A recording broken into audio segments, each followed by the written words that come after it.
So a while back, we went down to LA to check out Volts Minibikes, and while we were there, Minibike Tommy showed up with his GTS mini bike, the fastest mini bike in LA. Yeah, and I really liked that bike. I really liked all the chrome work he had done on it. Powder coat was awesome, and that engine sounded like a top fuel dragster on that thing. So anyway, Volts Minibikes sent up one of their GTS frames, so we're gonna go ahead and do a build on this. Definitely not gonna be as fast as Tommy's bike, but I think I can make it look pretty cool.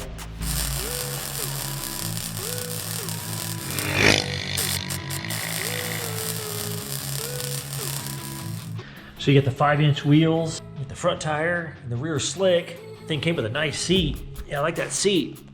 All the hardware. Yeah, I really like the scrub brake on these frames. Like Tommy was saying, they use the scrub brakes down there in LA, so you don't have to worry about a brake locking up at 90 miles an hour. Yeah, I really like that blue powder coat. So I have this frame, but I have a frame mounted tank, and this just happens to be one of the frames that doesn't have the mounts for the tank. So what am I gonna do to mount this tank, but at the same time, don't screw up the powder coating? That's gonna be kind of interesting. I'm wondering if I can just grind just a little bit of the powder coat off and mount the tabs underneath instead of mounting them on top and welding them up here and ruining the powder coat up here. I think I'm just gonna try it. I mean, the worst that could happen is I mess up the powder coat and then I have to go get the whole entire bike re-powder coated. I think I'll mark this where I can weld the metal strips for the mounts. All right. I will mark this metal here and cut it at that angle. Cut that at that angle.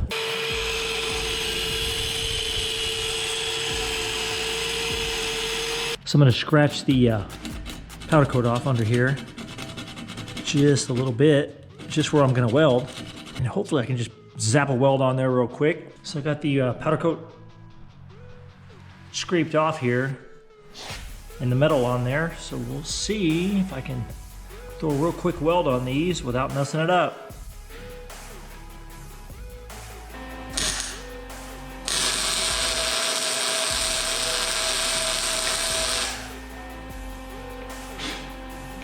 All right, I think that looks pretty good. So it doesn't look like it screwed the powder coat up on top, so it might be okay. So let me throw that other one on there. So that thing turned out awesome. I mean, you can't even see the welds. I mean, there's no welds on top. The paint is very close, and it didn't screw the powder coat up here, so it looks really nice. And then you can't see the welds on the side either, because they're tucked up underneath there.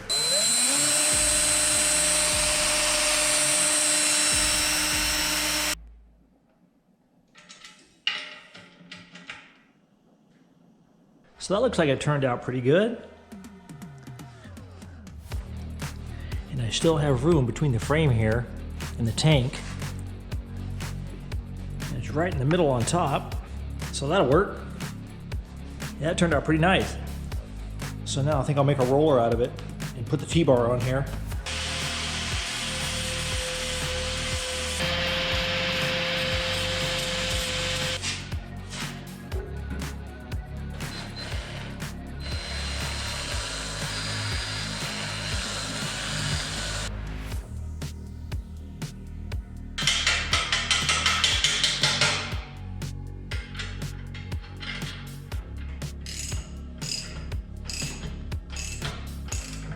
Throw these wheels together.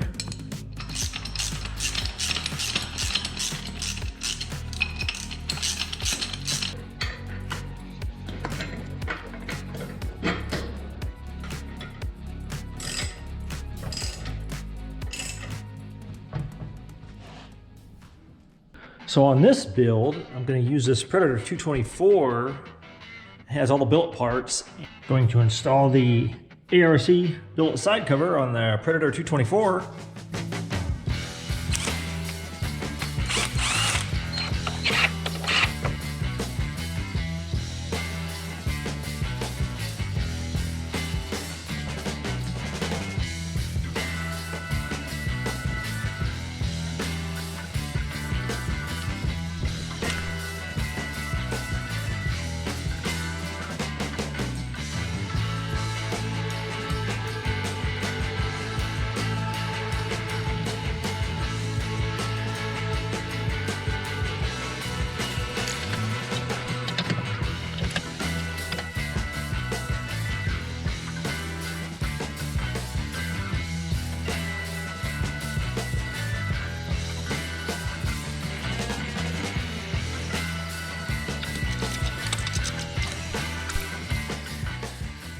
So I'm going to vent the crankcase on this one from here, from the hose barbs over to the valve cover here.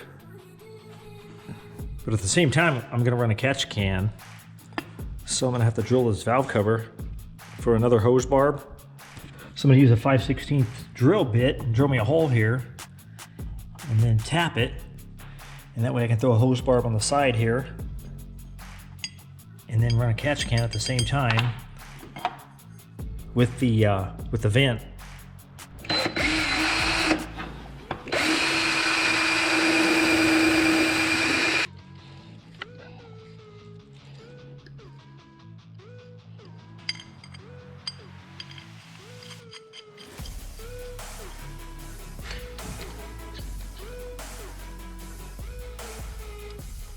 And now I can go ahead and vent this thing.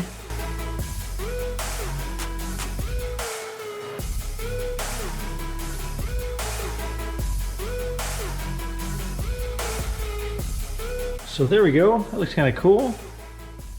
I mean, just having cool vent lines, that's worth at least 5 miles per hour right there.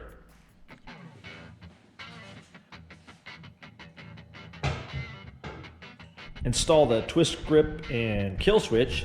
I had to remove a little bit of the powder coat to get the twist grip to work right on here.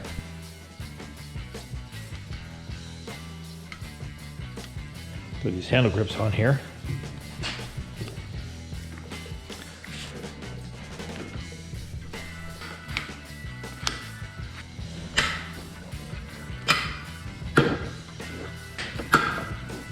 That turned out pretty cool. Yeah, I like these clamps, keep everything nice and neat. So I picked up these mini bike foot peg covers. I think these will work pretty good on here.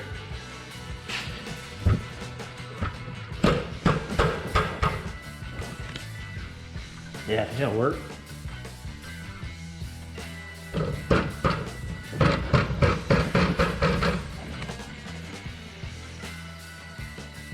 So I can't do anything with the rear tire right now, and the rear wheel, as I'm waiting for the stuff to get back from the plating shop. So I might as well go ahead and throw this carb on here and hook up the throttle cable while I'm waiting.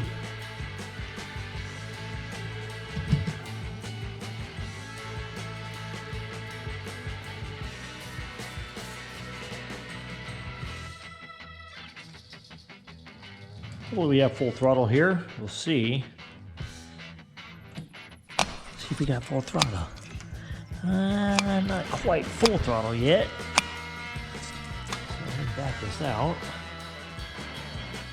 Snaps back really nice.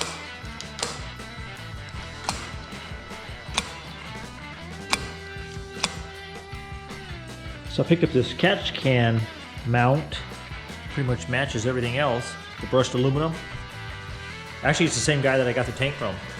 Matches the chain guard.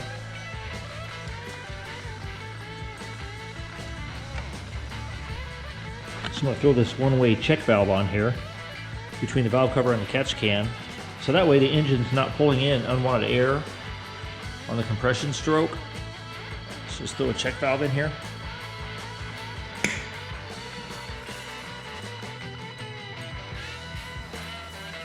There we go. That looks pretty cool. That's pretty much all I can do for right now. Like I said, I'm waiting for some stuff from the plating shop. A non-resistor coil, blower housing, a few other things. So I'll finish it up in part 2.